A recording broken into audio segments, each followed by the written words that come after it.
Now, not so long ago, I made a video on NI and psychosis, the relationship between NI and psychosis, and I encourage you to have a look at that video as well if you want to engage with more of my thinking on that front. But you know, this particular topic keeps coming back to me as something that needs to be explored in more depth. And I was inspired by a book that I read recently, which is kind of a classic in the field of psychology, psychoanalysis. The book by R.D. Laing, which is called The Divided Self. And The Divided Self, the book by R.D. Laing, which I would probably wager quite a few among you are familiar with, at least have heard of it or even read it. So I read the whole thing. It was absolutely fascinating and very close to my philosophy, because this is a book of psychology, but also a book of philosophy. I think that the best way that you could describe this book is to call it an existential phenomenology of psychosis, you know. And it has a wealth of clinical examples of working with schizophrenics and so forth. Deeply humanistic and humane, and essentially making the case for psychosis having two main meanings, right? There is the basic pathology-oriented meaning from psychiatry, which is to say it is an illness, it ought to be treated, and so on. Not to say that this isn't valid. You know, psychosis is an illness. It is a form of mental illness, and it's these people need help, including medical psychiatric help.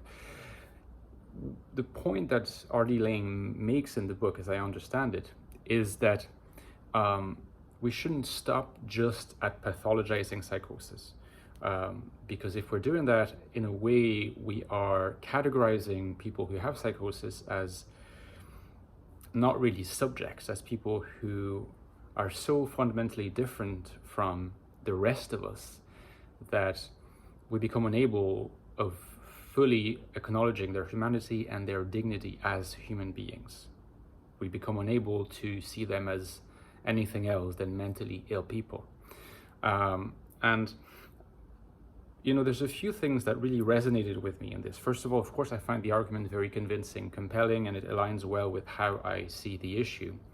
Another thing that has struck me is that in the field of psychoanalysis, you probably know by now that I am currently in training to become a psychoanalyst. And I'm exposed to all kinds of works on the various types of personalities, mental illness, mental disorders, and so on. And when you look at the authors and clinicians that have done the most penetrating work on the topic of psychosis, schizophrenia, who have actually displayed a lot of empathy in working with people who have psychosis, people who suffer so much, people who have sometimes even worked in psychoanalytic arenas with people with psychosis. A lot of practitioners would recommend against it, but those who have been the most daring have tended to be NI dominants. I think in particular of two people, but there's more than two, but you can just use the example of R.D. Laing himself and Melanie Klein, you know, the well-known psychoanalyst, post-Freudian psychoanalyst Melanie Klein. You can of course mention Carl Jung. That's a third one, right? So Carl Jung essentially was very much willing to explore. I mean, you can take the Red Book as exactly this exploration of the limits, the borderline between his own internal explorations, NI internal explorations, and the domain of psychosis. It got me thinking, how is that the case? How is it that it seems that NI dominance in the field of psychology and psychiatry and psychoanalysis are the ones that feel the most kinship with psychosis, the phenomenon of psychosis, who are able to see psychosis not just as an illness, but under a different description, given a different vocabulary, as a peculiar and very painful mode of relating to the world, a mode of being in the world different from other modes. that you could characterize by a level of sensitivity to the fact of being, what R.D. Laing calls ontological insecurity, that is so extreme, such an extreme sensitivity that it becomes unbearable, that existence itself, as is the reality principle of being in the world, becomes unbearable. And from this perspective, a psychotic episode and psychosis in general is a retreat into the imaginary, right? It's a divorcing oneself, either partially or completely, unfortunately, from the reality principle to only inhabit the imaginary. And when you become so disconnected, you have essentially fallen into psychosis. I have to insist that there are a lot of similarities. So far, of course, superficial similarities between what I just described, the ontological insecurity that is so dear to R.D. Laing as a concept, and I think is immensely useful in our better understanding what it means to experience psychosis. I don't know what it is like, but it helps me massively to think of it in terms of ontological insecurity and the often tragic trajectory that it leads to in terms of the further and further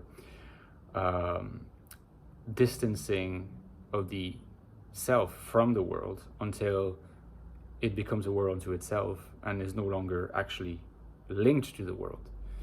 But how can we not see the analogy here with alienation? It seems to me that alienation exhibits traits, features, structures of existence, of relating to reality, relating to the world, to embodiment as well, that have family resemblance with the way the world is experienced by someone with psychosis.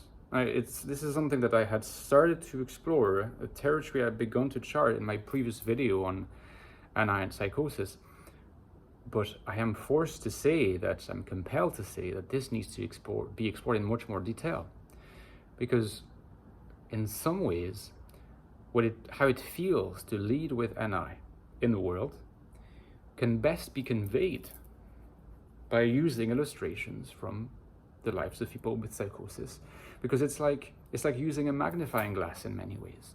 It's like the experience in that case is multiplied by 100 in intensity. But that's just a matter of quantity in a way. The quality of the experience, I don't think is that different. And we're going to be exploring this in more detail in a few videos. Guys, give me a like if you enjoyed the video. Don't forget you can support me on Patreon. I need you more than ever, guys, so please consider supporting me to help me keep the channel going. You can join our wonderful community on Discord and get access to bonus content like every 2-3 weeks, full length, in-depth video on a topic of your choice, only for patrons. The link is below. Please join me there if you are able to support. Give a few dollars a month, a few euros a month. It goes a massive way towards helping me. And don't forget also about my 2 books on the INFJ, The Infinite Soul, about how INFJs can find meaning, purpose, and value in the world today. Link below. Get the book if you haven't yet, as well as its prequel, The Ecstatic Soul, which is what put my name on the map, really. The deepest investigation to date on the mind and inner world of the INFJ. Okay, guys, all the links are below, and I'll talk to you tomorrow. Bye-bye.